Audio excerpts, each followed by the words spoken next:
It started with the sound of hammering on metal and the shrill voice of a woman shouting about community standards. I was halfway through feeding the horses when I heard it. My first thought was that one of the mares had kicked loose a hinge again, but when I came around the barn corner, I realized it wasn't a horse. It was Karen. Her name wasn't actually Karen, but it fit her better than the perfume cloud she left wherever she went. She stood at the end of my gravel driveway in her pastel cardigan and oversized sunglasses, barking orders at two landscapers like a general leading troops into war. The enemy was my newly installed farm gate, a 6-foot black steel beauty with welded filigree and a sturdy keypad lock, something I'd been meaning to install for years to keep the cattle from wandering. Except now it was apparently the latest eyesore in our rural neighborhood. "Take it down," she was yelling. "It violates HOA regulations. Section 5B, paragraph 2. This is not farm country.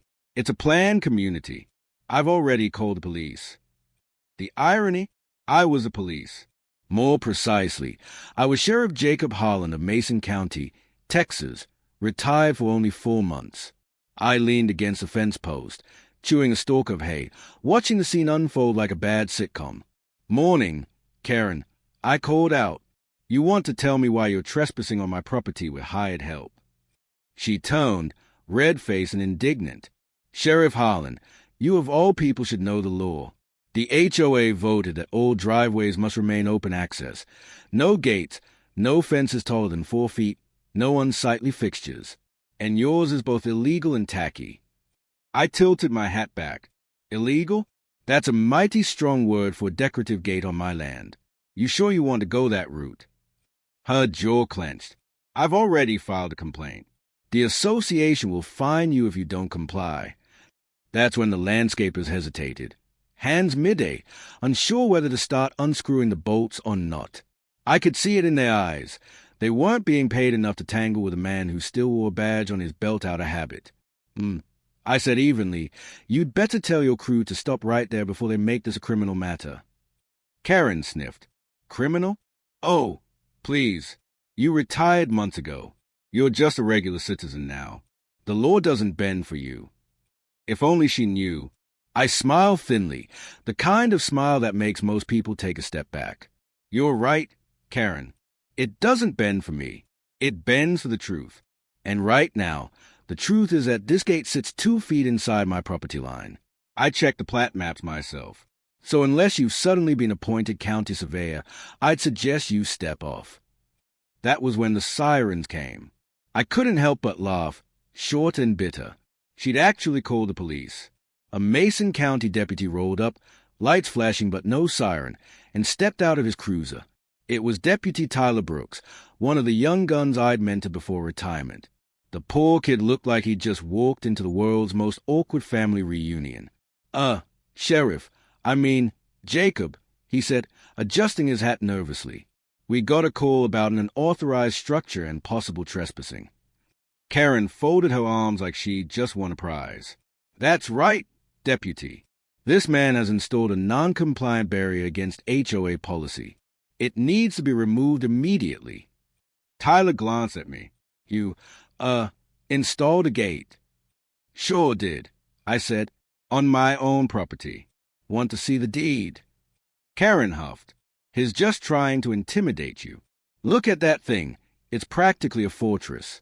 It doesn't fit the aesthetic of our neighborhood." I raised an eyebrow. Since when is farm aesthetic a crime in farm country? Tyler looked between us, clearly wishing he'd taken a sick day. Unless the structure extends onto HOA managed land or violates county code, there's not much I can do." Karen's expression twisted. "So you're not going to do anything? You're supposed to uphold the law." He sighed. "HOA regulations aren't criminal law. That should have been the end of it. But with Karen, nothing ever ended. She stormed off that day with a look that promised more trouble. And trouble came, all right, dripping with pettiness and wrapped in fake smiles. The next week, I got a letter in the mail. Notice of violation. Non-compliant structure. Fine, $500. The HOA's logo, an elegant oak tree in gold, mocked me from the header. I ignored it. 2 days later, another letter came. Then another. Then one more. stapled to my gate with a note written in looping cursive. If you think you're above the rules, you're not. Some of us care about property values. No signature, but I could smell her perfume on the paper. That's when I realized this wasn't just about a gate. This was personal. Maybe it was because she'd once tried to buy a strip of my land and I'd refused. Or maybe because a picture-perfect HOA kingdom didn't like a reminder that this town had been built on ranching, not real estate speculation. Either way, she'd picked the wrong man to push. I'd spent 30 years enforcing the law. I knew how to fight back and how to do it without leaving a mark. So I started small.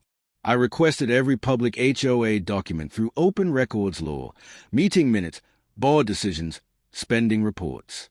You'd be surprised how many non-profit boards forget that transparency is mandatory. Turns out, Karen wasn't just a loud voice, she was the acting president. And she'd been using HOA funds for community beautification, aka repainting her own house and installing new flower bed for curb appeal. Oh, it got better. She'd also billed the HOA for security enhancements, including 2 surveillance cameras mounted, get this, on her neighbor's property lines. Illegal? Absolutely. Immoral? Definitely. Revenge-worthy? You bet. The next board meeting was held in the local community center, a beige box of a building that smelled faintly of lemon cleaner and resentment. I showed up early, wearing my old uniform. Not because I had to, but because I wanted to remind her who she was dealing with. Karen's smile froze when she saw me. "Sheriff, excuse me, Mr. Harlan," she said sweetly. "Here to pay your fines." "No," I said, setting a thick binder on the table. "I'm here to submit an evidence report." Her color drained a little. Evidence? Of what? Misappropriation of HOA funds. Unauthorized surveillance. Harassment. Should I keep going? The room fell silent. A few neighbors, the ones she'd bullied into silence for years, shifted uncomfortably in their seats. I opened the binder and began laying out printed receipts, screenshots, and code violations like cards in a poker game. "This is a preliminary summary," I said calmly, "but I'll be forwarding the full report to the county attorney's office tomorrow morning. You might want to call your lawyer." For a moment, I thought she'd explode. But then, just as quickly, she smiled again, like a snake shedding skin. "You think this scares me," she said softly. "You don't understand. Do you? You might know the law, Jacob, but I know the people. The HOA board answers to me. You'll never win." That was a moment I realized something chilling. This wasn't just a petty neighbor feud. It was a power war, and Karen had more allies than I'd thought. Because the next morning, I woke up to the sound of chains clanging against my gate. And when I stepped outside, there they were again, Karen, 2 board members, and a private contractor with a portable welder. They weren't just trying to find me anymore. They were trying to destroy my property. I felt the old fire rise in my chest, the kind that had carried me through hostage standoffs and long nights on patrol. They thought I was just some retired old man on a farm. They had no idea who they were dealing with. So I stood there, watching them work, planning my next move. And as a spark from the welder flew in the gray morning air, one thought burned hotter than the metal they were cutting. I didn't stop them that morning. Not right away. Anyway, sometimes the smartest move in a fight isn't to swing first. It's to let your opponent throw the first punch and hang themselves with it. So I stood on my porch, coffee steaming in one hand, phone camera rolling in the other. Karen barked instructions to her contractor, who was sawing through my gate latch like she'd just won a war. "There," she said triumphantly as a final hinge screeched and the gate collapsed into the gravel. "That's what happens when people think they're above the rules." She smiled right at my camera when she said it. "Perfect. Morning. Karen, I called, keeping my tone light. You know you just destroyed private property, right?" Her grin faltered, but only for a second. "We voted on it. The HOA has authority." "Over communal spaces," I said, lowering my phone. "Not private land. You're trespassing, vandalizing, and committing criminal mischief. I hope your board approved that vote in writing." Her lips pressed together. "You wouldn't dare press charges." "Oh, I'll do more than that," I said, stepping closer. "I'll make sure the county attorney sees this footage before lunch." The color drained from one of the board members, a nervous man named Chuck who handled the HOA's finances. Karen, maybe we should just... Quiet, she snapped. His bluffing. The board's indemnified. I smiled slowly. You might be, Chuck, but the contractor isn't. That got everyone's attention. The welder, a local guy I actually knew named Pete, froze mid-step, his mask still dangling from his neck. Wait, what? Destruction of property carries a misdemeanor charge, I explained. But since you cross a posted private boundary to do it, that bumps it up. You'll want to talk to a lawyer before you touch anything else. Pete looked from me to Karen. You said this was HOA property. Karen's voice wavered. It is. It's part of the community aesthetic. Pete dropped his tools. Lady, I ain't going to jail for aesthetic. You can finish this yourself. He threw his gloves in the dirt and got back in his truck. Karen stood there, fuming, her control slipping away in front of her own allies. She turned to me, pointing a trembling finger. You'll regret this, Sheriff. I'll have you kicked out of this neighborhood if it's the last thing I do. I tipped my hat. You're welcome to try. That was the last calm day for a while. The next week was a full-on war. Karen filed 3 more complaints, noise violations, unauthorized livestock, even nuisance lighting because my barn lamp stayed on past dusk. The HOA board, terrified of her, rubber-stamped everyone. Then the letters stopped coming. Instead, I got something worse, a lawsuit notice. The HOA was suing me for violation of community harmony standards and refusal to comply with board directives. Now, I've been called a lot of things in my career. Stubborn, intimidating, too old school, but I'd never been called disharmonious. That one actually made me laugh. Still, I wasn't laughing for long, because this was a real game, not to win legally, but to bleed me dry in paperwork, hearings, and fees until I gave up. Except she didn't count on one thing. 30 years in law enforcement teaches you how to build a case better than any HOA president ever could. So I went to work. I filed for a restraining order on the grounds of harassment. I subpoenaed HOA meeting notes and finance logs. And when I got access to the board's private email correspondence through Discovery, I found the jackpot. Karen had been orchestrating everything, doctored votes, fake complaint signatures, even threats to homeowners who didn't participate. Worse, she'd been paying herself a management stipend of $1,200 a month, taken right out of the neighborhood's maintenance fund. I almost felt sorry for her when I saw it. Almost. 2 months later, the case reached county court. Karen showed up in her usual style, matching blazing heels, clutching a binder labeled HOA versus Holland. She strutted in like she owned the place. The judge, an old colleague of mine named Judge McAllister, looked up from his paperwork and raised an eyebrow. Well, if it isn't Sheriff Holland. Haven't seen you in this room since you were testifying for the DA's office. I grinned. Good to be back, Your Honor, though I wish it were under better circumstances. Karen's attorney, a slick young guy from Austin, cleared his throat. Your Honor, the plaintiff alleges that Mr. Holland has repeatedly defied community regulations, leading to property value depreciation and neighborhood unrest. McAllister said. And what evidence do you have of that? Karen practically leapt out of her seat. I have photos. Complaints. He's turned his property into a fortress. The gate, the lights, the animals. It's not in harmony with our aesthetic. McAllister adjusted his glasses. This is rural Texas. The county's official zoning designates that area as agricultural. He flipped a few papers. You sure you want to press this? She didn't back down. Yes. He's been harassing the HOA, digging into our finances, spreading rumors. Actually, I interrupted, I've been conducting a lawful investigation into misuse of HOA funds, which, by the way, I provided documentation for. I handed the judge a thick folder. He opened it, skimmed a few pages, and frowned. Is this accurate? Payments from HOA accounts to personal accounts? Unauthorized expenditures. Karen's lawyer paled.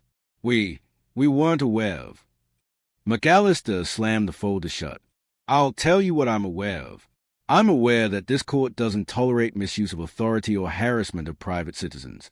Case dismissed. Karen's mouth fell open. You can't just. Oh, I can, McAllister said dryly. And I'm also referring the financial documents to the county attorney for review. For the first time since I'd met her, Karen had no words. The courtroom emptied fast after that. She avoided my eyes as she hurried past, her heels clicking like gunshots on tile. I thought that would be the end of it. But revenge is a way of circling back, even when the war's over. A month later, I was fixing fence posts when a familiar car pulled up the drive. It was Chuck, the nervous treasurer from the HOA board. He got out, hat in hand, looking uneasy.